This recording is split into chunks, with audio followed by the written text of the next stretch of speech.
Une réunion avec les chefs de parti, suivie d'une allocution solennelle, Emmanuel Macron fait le point jeudi après l'attaque sans précédent du Hamas en Israël, en quête d'unité de la nation face aux divisions politiques et au risque d'importation du conflit en France. Un premier vol spécial d'Air France pour rapatrier des Français partira de Tel Aviv à 16h40 jeudi pour une arrivée à 20h35 à l'aéroport de Paris-Charles de Gaulle. Ce vol vise à ramener les compatriotes identifiés comme les plus vulnérables parmi les ressortissants français de passage et résidents en Israël, précise jeudi l'ambassade de France en Israël, ajoutant sur son site qu'un second vol aura lieu vendredi. Un point de la situation. Le chef de l'État, accompagné de la première ministre Elisabeth Borne, a convié à midi à l'Élysée les dirigeants des 11 formations représentées au Parlement, ainsi que les présidents du Sénat, de l'Assemblée nationale et du Conseil économique, social et environnemental. L'ordre du jour est succinct, évoquer la situation à la suite des actes terroristes commis en Israël. Dans la foulée, il s'adressera aux Français dans une allocution télévisée à 20h. L'heure est à la gravité. Le bilan des morts de l'attaque lancée samedi par le mouvement islamiste palestinien en Israël dépasse les 1200 morts, tandis que la riposte israélienne dans la bande de Gaza a tué plus de 1200 personnes. Au moins 11 Français sont morts en Israël et 18 autres sont portés disparus, dont plusieurs enfants probablement enlevés par le Hamas, selon le gouvernement.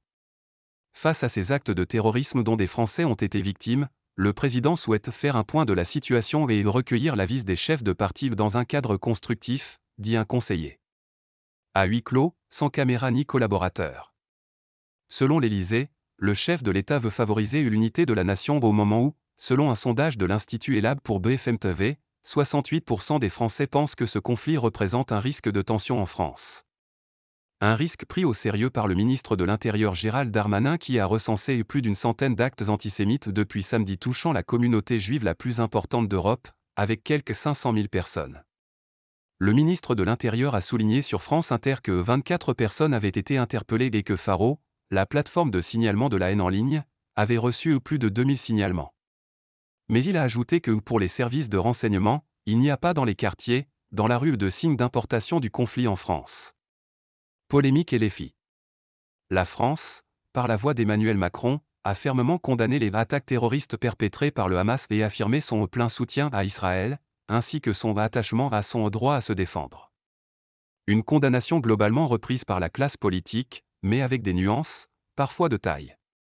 La France insoumise est ainsi mise à l'index, y compris par ses alliés de gauche, pour une position jugée ambiguë au sujet du Hamas. La formation a refusé de qualifier directement l'organisation de terroriste et a condamné des crimes de guerre perpétrés selon elle à la fois par le mouvement islamiste et l'armée israélienne.